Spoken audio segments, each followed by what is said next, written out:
วิไอคิดเขาก็ฮู้จักกันมาโดนละได้ไอคิดจังไหนกับน้องไอ้ก็ฮักน้องหั่นแหละแม่นว่ะโดย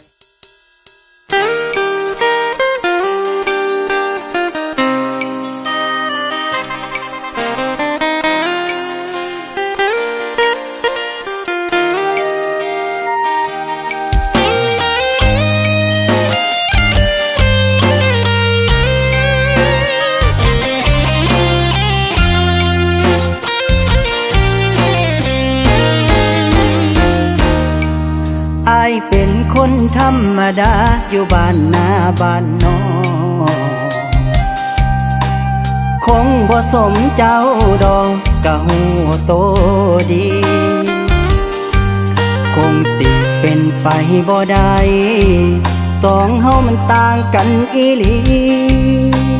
เจ้านั้นลูกเศรษฐีอ้ายนี้ลูกสาวนานางฟ้ากับหมามันบ่สมกันดอกอายมันจนกระจอกคงบ่มีวาสนา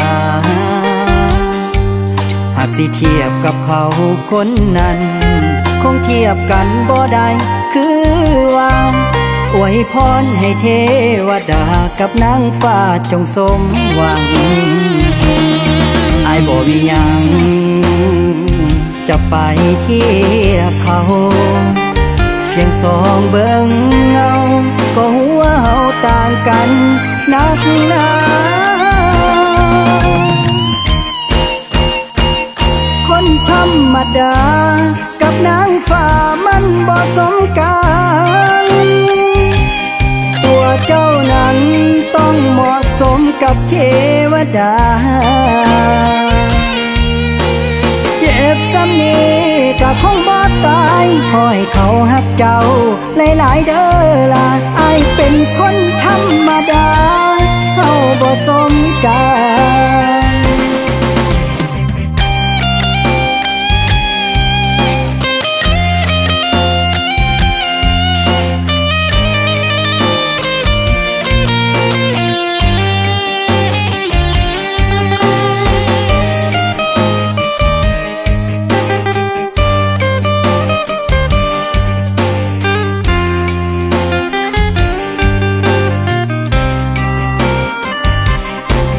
บ่มีหยัง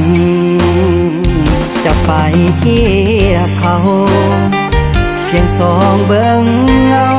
ก็หัวเฮาต่างกันนักหนา